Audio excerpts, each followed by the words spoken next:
There's debris everywhere. I want to show you what neighbors are dealing with right now. We've just learned that the fire at this house started in the front of the home. Where I'm standing right now, just up the hill from here, is a second scene. You can see those flashing lights. Police have just taken down the yellow crime scene tape that was blocking off this area of West Park Place, not too far from Main Street. A team of 30 police officers in parking lots used an app on their cell phones to communicate with loss prevention officers inside stores, to track shoplifters and make dozens of arrests. Those surveillance cameras caught 2 people cutting through this lock, driving into this lot, then taking off with the trailer. Chief Steve Conrad says he's excited about his changes to the command staff. He says those changes are his alone to make, and he says he stands by them, even as some members of the Metro Council are calling for him to step down.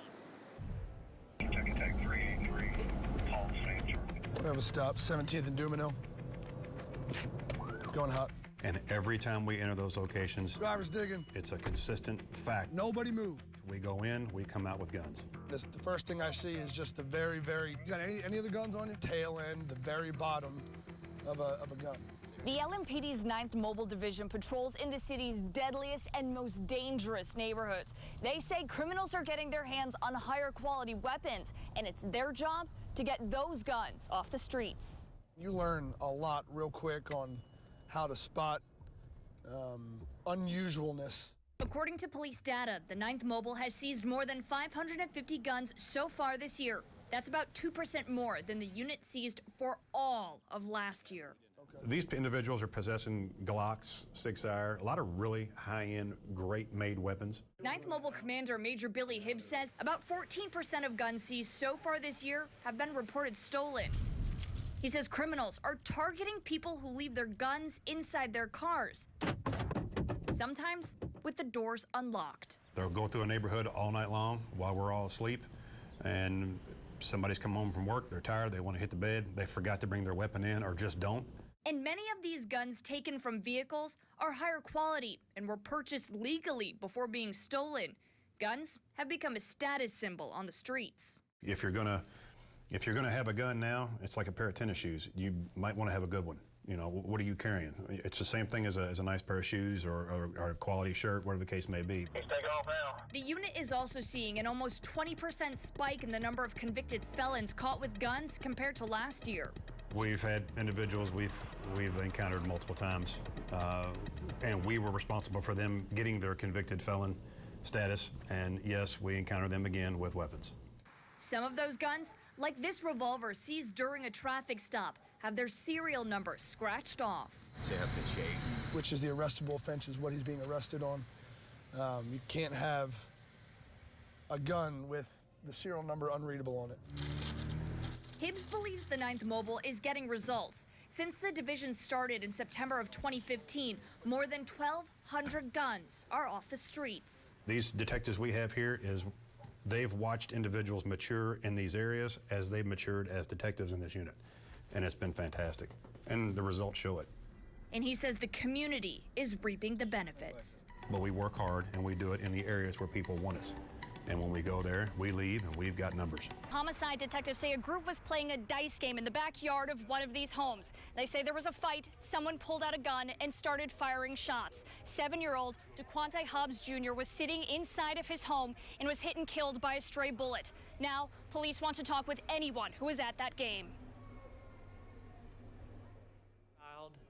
I guarantee you would hope and pray that someone with an answer would come forward and help us resolve this. I just wish that whoever done it would just come forward, you know what I'm saying?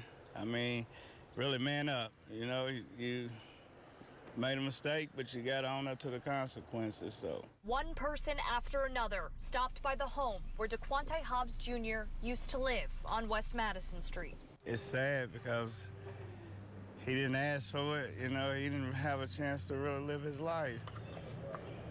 Police say the 7-year-old was sitting at his kitchen table, eating a piece of cake, when a stray bullet flew through the window, hitting the child in the neck.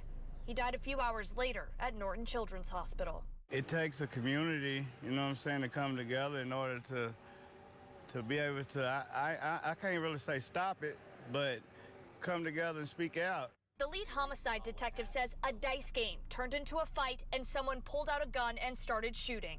I just need your help. We need your help. The city needs your help. Detective Steven Snyder says the homicide unit has been going through tips for 2 days. He says they want to talk with the people who were at that dice game. And I hope they are watching this right now. And I hope the community rallies behind this and gets their attention, because I'm sure they've talked with people and they've talked to family members or friends. Snyder says DeQuante Hobbs Jr. deserves justice. This was an innocent child. Don't be scared. Don't be embarrassed because maybe you were there at that incident and you didn't know that this was going to happen. Like I said, I just don't think this was an intended target, but you need to come forward and help this family and help our city heal from this. There's a vigil scheduled tonight at 6:30 for DeQuante. You can see dozens of people already have made their way out here to that little boy's home, many of them bringing flowers and balloons throughout the day, and almost all of them taking a moment to look at the picture of the 7-year-old who was shot and killed by a stray bullet. Police are asking anyone with information, or if you know someone, or if you were at that dice game, to call the anonymous police tip line at 574-LMPD. Reporting live in the Russell neighborhood, Emily Maher, WLKY News. About apple juice. Okay, you knew that one really fast. Sometimes the most important lessons aren't the ones learned in the classroom. It's hot and spicy chicken. You want that? Sometimes the most special things are the friendships built in the lunch line. Hannah is the one that I got talked to. Hannah's the one that he can talk to. Hannah McMitchin and Travis Cragiff have been friends for years. He'd stare at me and smile, and he'd go, Hannah, can I tell you something? I go, yeah. He goes, you're awesome, you're beautiful. And he'd always say he's here for me. Travis was born with cerebral palsy. Hannah is his peer tutor. I'm never gonna forget this. Why? Because you're so sweet. You made me happy. That made my senior year, I'm telling you. Are you joking? No, I'm not joking, I'm serious. With the help of his friends, Travis orchestrated a moment that will last a lifetime. What do you want to say?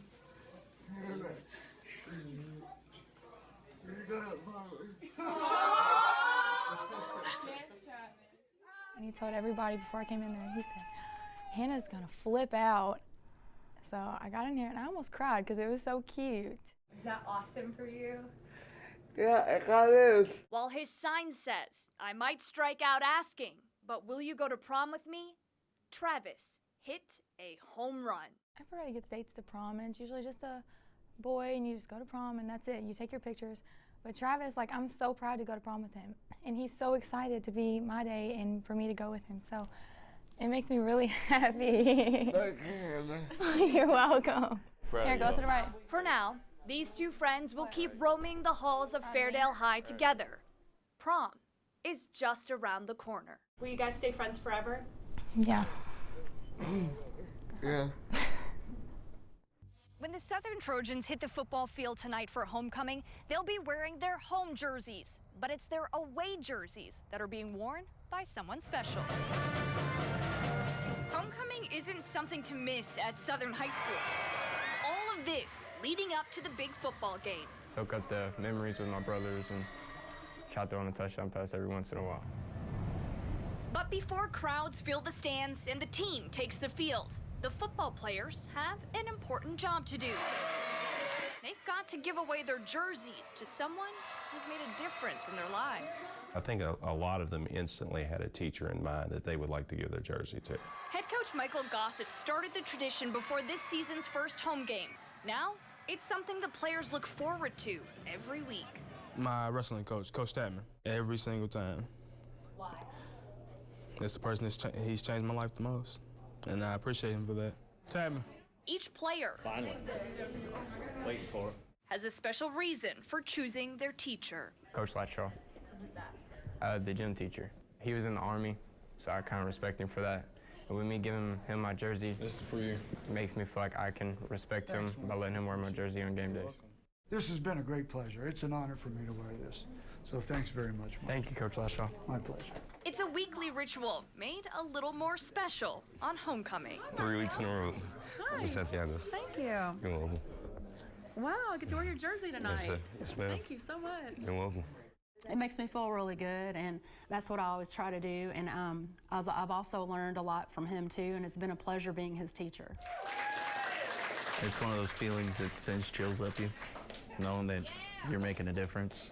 Emily Maher, WLKY News.